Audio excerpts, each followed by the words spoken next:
말씀은 누가복음 17장 11절에서 19절 말씀 보도록 하겠습니다.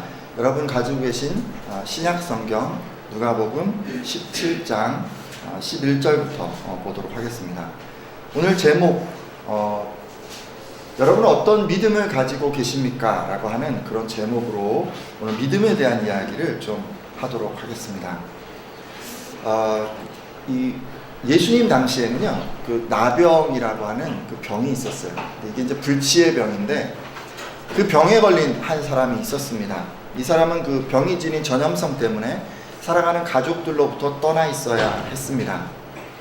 또 이 병은요, 하나님께 저주를 받은 사람들이 걸리는 병이라 이렇게 여겨졌기 때문에 주변 사람들로부터도 외면당해야 했습니다. 게다가 그가 걸렸던 이 병은 당시 의술로는 치료가 불가능했기 때문에 이 사람은 아무런 소망도 없이 그저 하루하루 고통스러운 시간을 힘겹게 버텨내고 있었습니다. 그러던 어느 날 이 사람은요, 예수라고 하는 한 선생님이 이 병든 사람들을 고친다는 얘기를 전해 들었습니다. 그분은 중풍병자, 안진뱅이뿐 아니라 심지어 자기가 걸려있는 이 나병까지도 고치신다고 했습니다. 이 얘기를 듣고 이 사람은 정말 예수께서 나의 병을 고쳐주실 수 있을까? 그분께서 고쳐주시게 되면은 나는 예전처럼 다시 행복해질 수 있을 텐데 라는 이런 생각을 하게 됩니다. 매일매일을 절망 가운데 살아가던 그에게 이제 소망이 생긴 것이죠. 여러분은 주변 분들에게 예수님을 어떻게 소개하고 계십니까? 그 사람들이 당한 어떤 문제에 대해서 예수님이 다 해결해 주실 수 있는 분이야 라고 이렇게 여러분 소개해 주고 계십니까? 예수님께서 당신이 만난 그 질병의 문제를 해결해 주실 수 있습니다.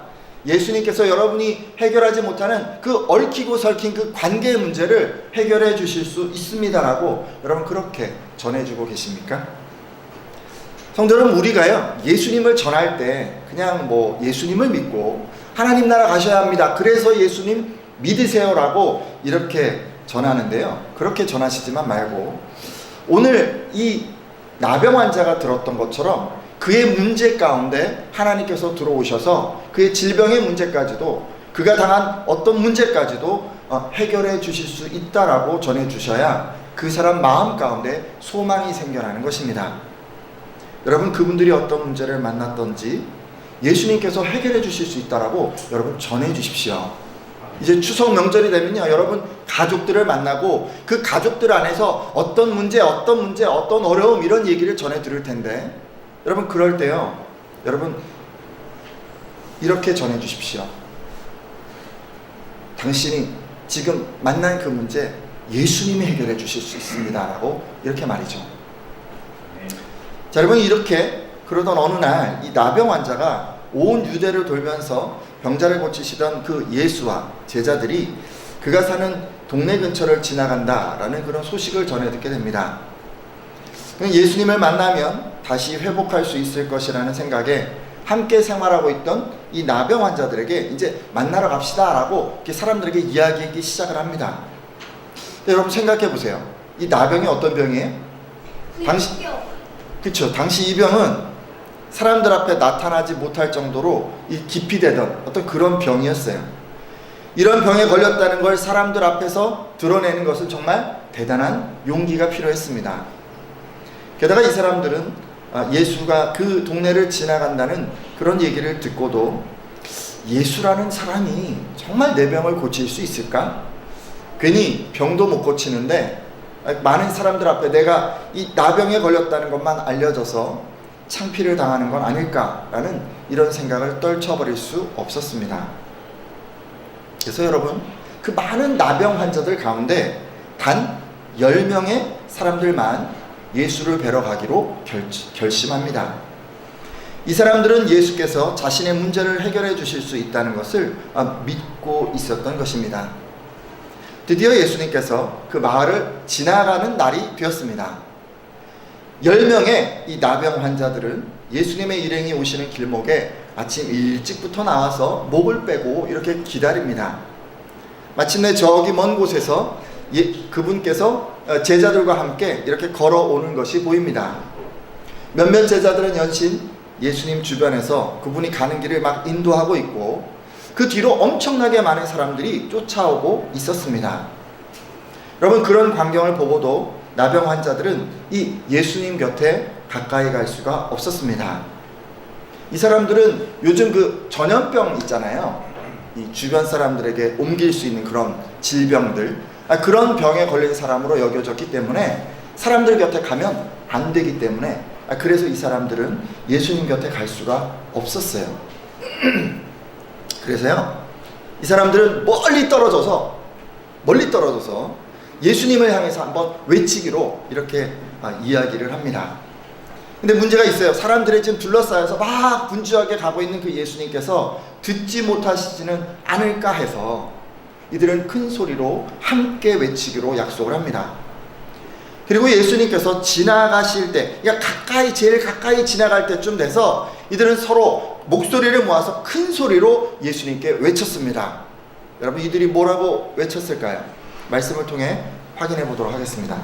누가복음 17장 13절 말씀인데요. 한번 읽어주십시오. 시작. 소리를 높여 이르되 예수 선생님이여 우리를 불쌍히 여기소서 하거늘. 이들은 모두 다 목소리를 모아서 외쳤습니다. 예수 선생님이여 우리를 불쌍히 여겨 주옵소서라고 말이죠. 우리 한번 여기 빨간 글씨만 큰 소리로 한번 읽어볼까요? 준비되셨나요? 큰 소리로 시작. 예수 선생님이여 우리를 불쌍히 여기소서. 아멘. 이게요, 요즘 말로 하자면 이런 거예요. 예수님, 우리 병을 좀 고쳐주세요. 우리가 지금 고통 가운데 있습니다. 우리를 좀 살려주세요 라는 그런 이야기였습니다. 성도 여러분, 지금도 많은 분들은요, 인생의 막다른 골목에서 절망 가운데 살아가고 있습니다.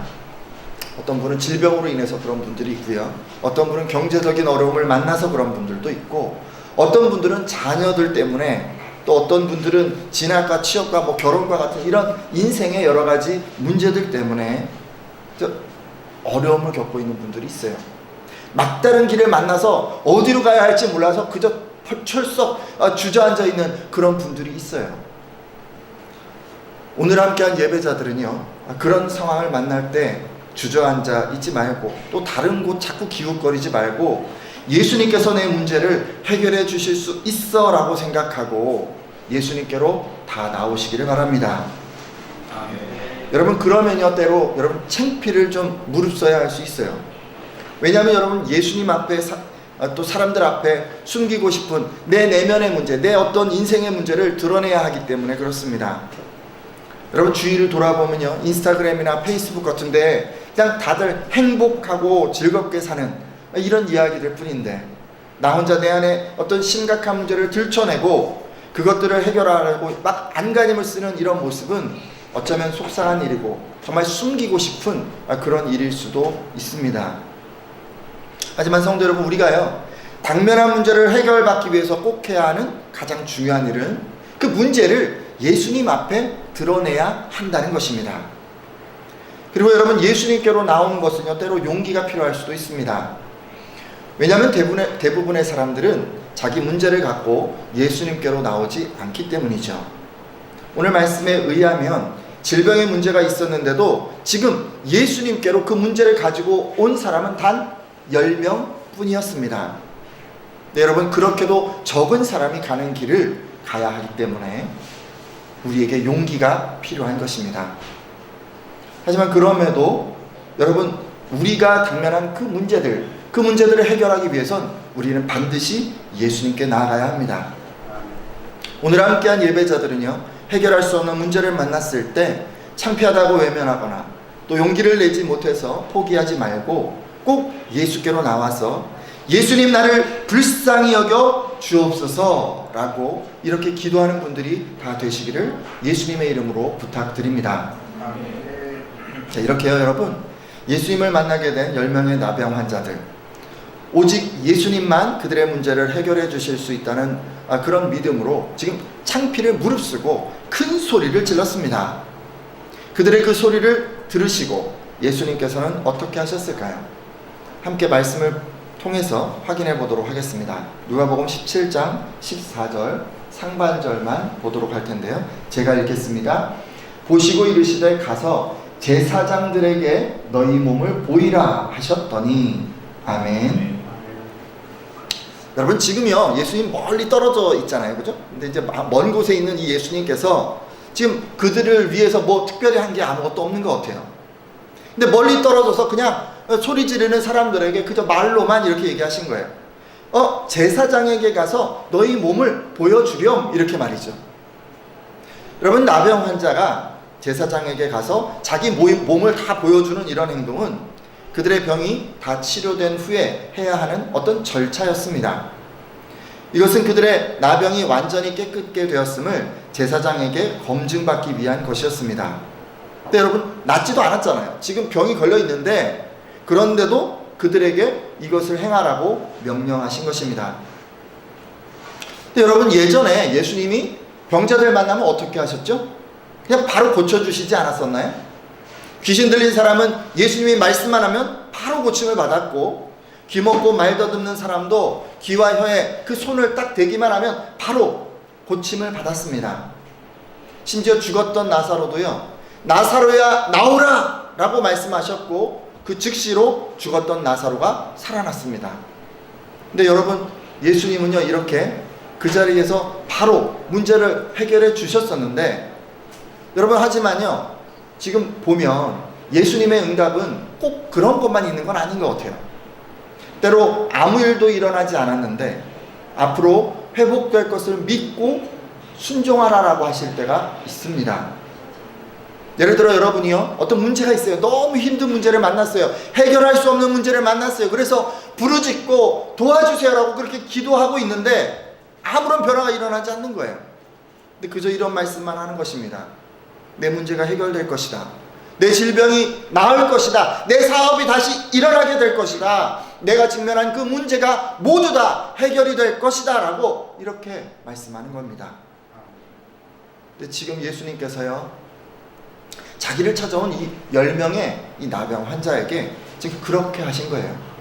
실제로는 그들의 질병이 고쳐지지 않았는데 병이 다 나은 것처럼 여기고 그것을 믿고 질병 여부를 판정하는 제사장에게 가서 이제 제가 다 나았습니다. 제 질병이 다 나았는지 좀 확인해 주세요 라고 그렇게 말하라고 지금 시키신 것입니다. 여러분 이런 상황이 된다면 어떤 마음이 들겠습니까? 왜 고쳐주지는 않고 다 나은 것처럼 행동하라고 하는 것이지? 라고 생각하지는 않겠습니까? 자, 그러면 이렇게 말씀하셨는데 나병 환자들은 어떻게 했을까요? 누가복음 17장 14절 하반절인데요. 여러분 읽어주시겠어요? 그들이 시작. 그들이 가다가 깨끗함을 받은지라. 아멘. 여러분 예수님의 말씀에 대해서 이 10명의 나병 환자들은 정말 대단한 믿음을 보여줍니다. 멀리 서 있잖아요. 예수님께서 아무것도 안 해주셨어요. 그리고는 그저 스스로를 다 나은 사람이라 여기고 너희들 지금 가서 제사장에게 너희 몸을 보여주어라 라고 이렇게 이야기하셨는데 그 말씀에 순종합니다. 마치 다 나은 사람처럼, 마치 다 나은 사람들이 하는 것처럼 그렇게 제사장에게로 발걸음을 성큼 옮겨 그렇게 나아간 것입니다. 사실 여러분 이들이 예수님의 말씀에 순종하기 위해서는 어떤 모험을 해야만 했습니다.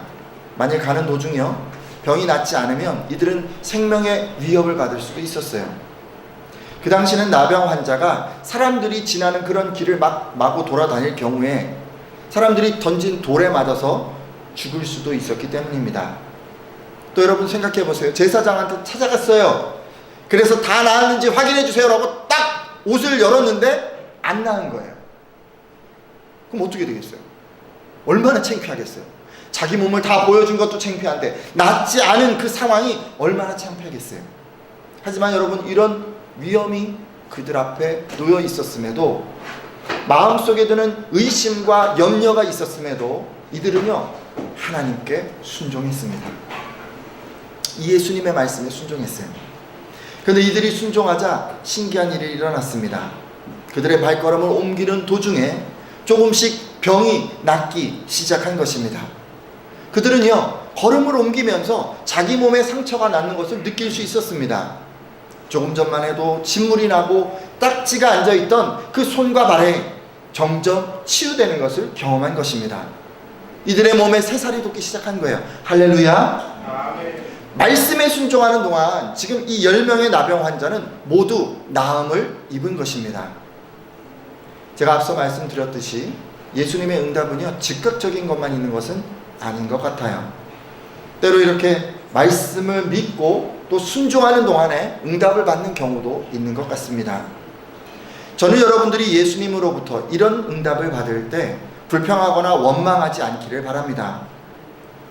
예수님께서 여러분의 기도에 즉각적인 응답을 주시지 않아도, 아니 뭐 밤낮 기도하면 뭐하나, 이거 뭐 변화되는 게 하나도 없네, 내가 못하러 바로 해결해 주지도 않는 이 예수님께 맨날 나와서 이렇게 기도해야 하나, 뭐 이런 식으로 생각하지 않기를 바랍니다. 여러분이 믿음으로 기도함에도 지금 즉각적으로 눈에 보이는 어떤 응답이 없을 때 오늘 10명의 그 나병 환자들의 믿음을 기억하십시오. 그들의 몸에 아무런 변화가 일어나지 않았음에도 앞으로 일어날 것을 믿고 제사장에게 가라 하신 이 예수님의 말씀에 순종했습니다. 저는 여러분들도 이 예수님의 말씀하시면 반드시 응답될 것을 믿고 순종하시기를 부탁드립니다. 지금은 아무 일도 일어나지 않을 수 있어요. 기도하는데도 아무런 뭐 변화가 일어나지 않을 수도 있어요. 여러분, 그럼에도 끝까지 순종하십시오. 그래서 여러분이 해결할 수 없는 어떤 인생의 문제를 만났을 때 그 문제를 하나님의 능력으로 다 해결받기를 예수님의 이름으로 축원합니다. 자, 그런데요 여러분, 이렇게 예수님의 말씀으로 온전하게 치료받은 이 10사람의 나병 환자들은 그 후에 어떻게 되었을까요? 여러분은 이들이 무엇을 했을 거라고 생각하십니까? 말씀을 통해 잠깐 확인해 볼 텐데요. 누가복음 17장 15절에서 16절까지 말씀인데요. 제가 읽도록 하겠습니다. 그 중에 한 사람이 자기가 나은 것을 보고 큰 소리로 하나님께 영광을 돌리며 돌아와 예수의 발 아래에 엎드려 감사하니 그는 사마리아 사람이라. 아멘. 10사람의 나병 환자가 치료를 받았어요. 근데 여러분, 9사람은요 뿔뿔이 흩어진 것 같습니다. 아마 대부분은 자신의 병이 나은 것을 알리기 위해서 뭐 자기 가족에게로 갔을 수도 있고 또 자기 친지나 친구들에게 돌아갔을 수도 있으리라 생각합니다. 근데 그 중에 한 사람이 큰 소리로 하나님 감사합니다, 이 모든 것이 다 하나님의 은혜입니다 라고 이렇게 막 소리를 지르면서 그러면서 예수님께로 돌아옵니다. 그리고 예수님의 발 아래 엎드려서 예수님 정말 감사드립니다, 이 은혜를 어찌 갚아야 할지 모르겠습니다 라고 그렇게 이야기를 합니다. 이렇게 감사한 사람은 당시 유대인들이 개나 또는 돼지처럼 여기던 사마리아 사람이었습니다. 여러분, 북이스라엘이 아수르에 함락된 이후에 정복국인 그 아수르, 우리는 이제 아시리아라고 하죠. 그 아수르가요 사마리아에 이방인들을 머물게 했습니다. 시간이 이제 지나가니까 사마리아 사람들은 그곳에 살게 된 이 이방인들과 혼혈을 이루게 된 것이죠. 그러다 보니까 이 혈통의 순수함을 자랑으로 여기는 이 유대인들에게 사마리아 사람들은 개나 돼지 같은 그런 존재로 여겨졌습니다. 당시 유대인들은 이 사마리아 근처로 가지도 않았고 또 이들을 업신 여기고 옆에 있어도 지나가도 그냥 말조차 썩지 않았습니다. 이렇게 멸시받던 이 사마리아인이요 예수님께 은혜를 입고 유일하게 돌아와서 감사를 표했던 것입니다. 반면 선택받은 사람으로 다른 민족들에 비해서 하나님의 사랑과 축복을 더 많이 받았던 이 유대인들은 어떤 감사 표시도 하지 않았습니다. 이런 모습을 보시고 예수님께서는 정말 큰 탄식을 하세요. 예수님께서는 10사람이 다 깨끗함을 받지 아니하였느냐, 그 9은 어디 있느냐, 이 이방인 외에는 하나님께 영광을 돌리러 돌아온 자가 없느냐라고 이렇게 말씀하시면서 감사드리러 오지 않은 이 9사람으로 인해서 한탄하십니다. 그리고 감사드리러 돌아온 이 사마리아인에게만 구원을 선포해 주십니다. 누가복음 17장 19절 말씀인데요. 여러분 한번 읽어주시겠어요? 그에게. 자, 시작. 그에게 이르시되 일어나 가라 내 믿음이 너를 구원하였느니라 하시더라. 아멘. 여러분, 말씀을 보면 10명의 성도가 불치의 병에서 노임받는 그 문제 해결의 그 은혜를 누렸지만 정작 가장 중요한 그 영혼의 구원은요, 예수님께 감사했던 이 사마리아인 한 사람에게만 허락되었습니다. 이것으로 보아서 성도들이 하나님의 능력으로 인생길에서 만나게 되는 어떤 여러 문제들을 해결받는다고 해서 그 사람이 반드시 영혼의 구원에 이르게 되는 것은 아니다라는 것을 알 수 있습니다. 오히려 영혼을 구원받는 믿음은요, 은혜를 입고 감사하는 사람에게 임하는 것입니다. 이 말씀을 통해서 우리는 이 두 가지 믿음을 볼 수가 있어요. 하나는 문제 해결을 위한 믿음이고 또 하나는 구원에 이르는 믿음입니다. 제가 방금 문제 해결을 위한 믿음이 있다고 했는데, 문제 해결을 위한 믿음은 이 땅 살아가는 동안에 우리가 이제 직면하는 여러 가지 문제들을 하나님의 능력으로 해결함 받는 그런 믿음입니다. 예를 들면 우리는 이 땅 사는 동안 불치의 병에 걸리기도 하고 사업의 실패를 경험하기도 하고 때로 주변 사람들과 불편한 관계로 인해서 어려움을 겪기도 합니다. 문제 해결을 위한 믿음은요, 이런 문제들을 놓고 기도하는 거예요. 그래서 병이 낫기도 하고 재물을 얻기도 하고 또 관계가 회복되기도 하는 것을 경험한 그런 믿음입니다.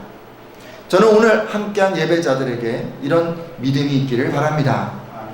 그래서 10명의 나병 환자들처럼요, 여러분의 스스로의 힘으로 해결할 수 없는 문제를 하나님의 능력으로 해결받는 여러분들 다 되시기를 바랍니다. 네, 여러분 좀 주의해야 될 게 있어요. 이 문제 해결을 위한 믿음에는 잘못된 태도가 있을 수 있기 때문입니다.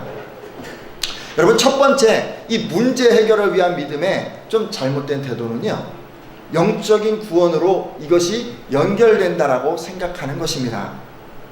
예를 들면 하나님께서 질병을 고쳐주시면 자신이 하나님께 인정받아서 영혼 구원에도 이르렀다라고 스스로 생각하는 것입니다. 그러다 보니 이 사람은 자기가 기도함으로 고침받은 것을 자랑합니다. 마치 하나님께 그 자신의 믿음이 인정이라도 받은 것처럼 그렇게 자랑을 하는 것이죠.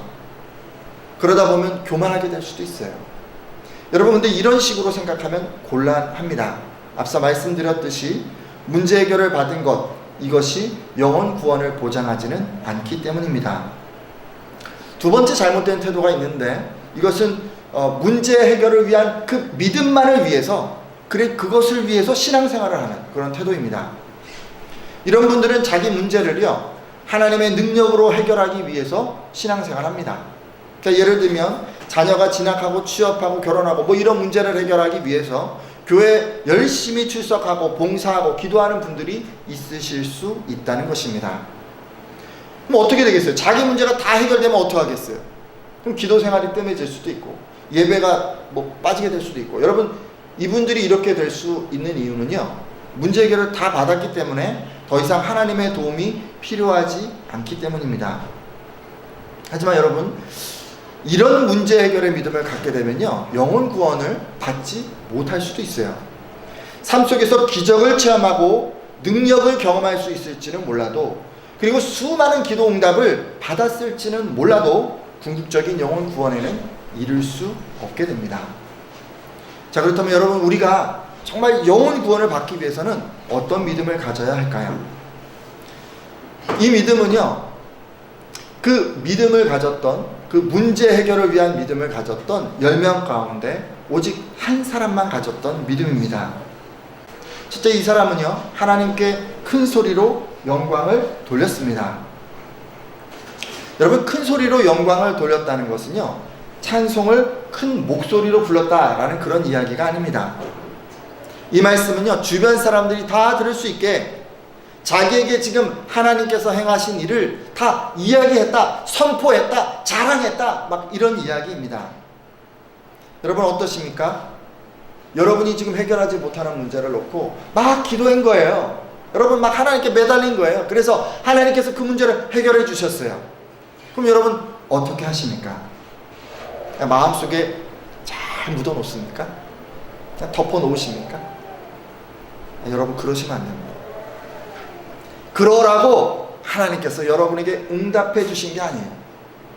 그러라고 문제를 해결해 주신 게 아니에요. 여러분은 주변 사람들에게 하나님께서 지금 무엇을 하셨는지 그것을 증거하셔야 합니다. 그것을 자랑하고 선포하셔야 합니다. 그래서 다른 사람들이 여러분의 삶에서 어떻게 하나님이 역사하셨는지를 알 수 있도록 그렇게 이야기하고 다니셔야 합니다. 그렇다고 해서 여러분이 체험한 그 응답을 자기 자랑으로 여기라는 그런 얘기가 아닙니다. 하나님께서 영광 받으시도록 그렇게 자랑하라는 이야기입니다. 누구에게든 하나님께서 내 문제를 해결해 주셨다라고 하는 것을 밝히 드러내 주시고 오직 그분께만 영광을 돌려드리십시오. 그것이 구원받은 믿음을 가진 사람의 신앙 태도입니다. 둘째, 여러분, 이 사람은요 돌아와서 예수님의 발 아래 엎드려서 감사를 드렸습니다. 여러분, 발 아래 엎드려 감사했다라고 하는 것은 이 사람이 표현할 수 있는 최고의 감사 표시였습니다. 근데 여러분, 하나님께서요 자기 문제를 해결해 주었음에도 감사하지 않는 분들이 있어요. 아니, 감사하더라도 그냥 남들 보기에 민망하지 않게 그냥 성의만 보여드리는 그런 분들도 있습니다. 하지만 오늘 말씀에서 만난 구원에 이르는 믿음을 가진 사람은 그렇게 하지 않았습니다. 그는요 자기가 할 수 있는 가장 최고의 예의를 갖추어서 예수님께 감사를 드렸습니다. 저는 여러분들도요 이런 감사를 드리는 분들 다 되셨으면 좋겠어요. 조금만 더 생각해 볼 게 있습니다. 여러분, 이 사람이 이렇게 정말 다른 사람 아무도 감사하지 않는데 그냥 이 사람만 이렇게 하나님께 나와서 엎드려서 감사를 드릴 수 있었던 것은요 그가 예수님으로부터 어떤 호의를 받을 자격이 없다라고 생각했기에 가능했던 것이었습니다. 당시 여러분, 유대인 선생들은요 사마리아 사람들 이방인처럼 여겨라 라고 이렇게 가르쳤고, 실제로 유대인 선생들은 아무도 사마리아 사람들 곁에 오려고 하지도 않았습니다. 따라서 여러분, 예수님께서요 지금 막 저를 구원해 주세요, 저를 좀 고쳐 주세요 라고 막 이렇게 부르짖고 있는데, 넌 사마리아 사람이니까 내가 고쳐줄 수 없어 라고 이렇게 이야기를 하셔도 지금 사마리아 사람은요 아무런 반론을 제기할 수 없는 그런 상황이었습니다. 근데 여러분, 그런데도 예수님은 그를 차별하지 않으셨어요. 그리고 그 9사람처럼 똑같이 그 사마리아 사람의 병도 함께 고쳐주셨습니다. 그러니 난 고침받을 자격이 없어, 나는 안 고쳐주실 수도 있어 라고 생각했던 이 사마리아인은요 다른 사람들보다도 더 큰 은혜를 누렸으리라고 생각합니다. 저는요 이런 마음의 자세가 우리에게도 필요하다고 생각을 해요. 여러분, 이 사람이요 난 예수님으로부터 고침받을 자격이 없어 라고 생각했던 것처럼 그런 마음이, 그런 고백이 저와 여러분에게도 있어야 한다고 생각을 합니다. 예수님께서요 제 문제 해결해 주실 이유가 없어요. 예수님께서 여러분의 문제를 해결해 주셔야 할 아무런 이유가 없어요. 왜 여러분의 문제를 예수님께서 해결해 주셔야 하는 거예요? 왜 제 문제를 해결해 주셔야 하는 거예요? 해결해 주시면 그게 은혜인 것 뿐이지 그것을 해결해 주셔야 할 이유가 아무도 없는 거예요. 우리는 그 은혜를 누릴 자격이 없는 거예요. 그런데 예수님께서 우리를 불쌍히 여기셔서 은혜로 문제를 해결해 주셨다는 것을 우리가 꼭 인정해야만 합니다. 그래서 여러분, 하나님께서 여러분의 문제를 해결해 주실 때 반드시 이 사마리아 사람처럼 정말 진정한 마음으로 자격 없는 나에게 하나님이 은혜를 주셨구나, 너무도 감사하구나라는 그 마음으로 그 10명 중에 단 한 사람이 돌아왔던 것처럼 그렇게 돌아오는 여러분들 다 되시기를 예수님의 이름으로 부탁드립니다. 이제 기도하고 마치려고 합니다. 간절히 기도함에도 예수님께서 아무것도 해주시지 않고 그냥 먼 곳에 서 계시면서 제사장에게 가라, 말씀대로 살아라, 기도 계속하거라, 너의 삶 가운데 하나님을 증거하거라 라고 이렇게 이야기하실 수 있어요. 그러면 10명의 나병 환자들이 그랬던 것처럼 여러분, 응답될 것을 믿으면서 그저 말씀에 순종해 살아가십시오. 여러분이 믿음으로 순종하신다면 예수님께서는 여러분이 순종해가는 그 시간 동안에 반드시 응답해 주실 것입니다. 특별히 여러분 즉각적인 응답을 주시지 않아도 불평하지 않고 순종할 수 있는 믿음을 달라고 이 시간 기도해 주십시오. 또 여러분 문제 해결만을 위한 그 믿음에 머무르지 않고 영혼을 구원받는 믿음으로 나갈 수 있도록 하나님 저를 인도해 주시옵소서라고 그렇게 기도해 주십시오.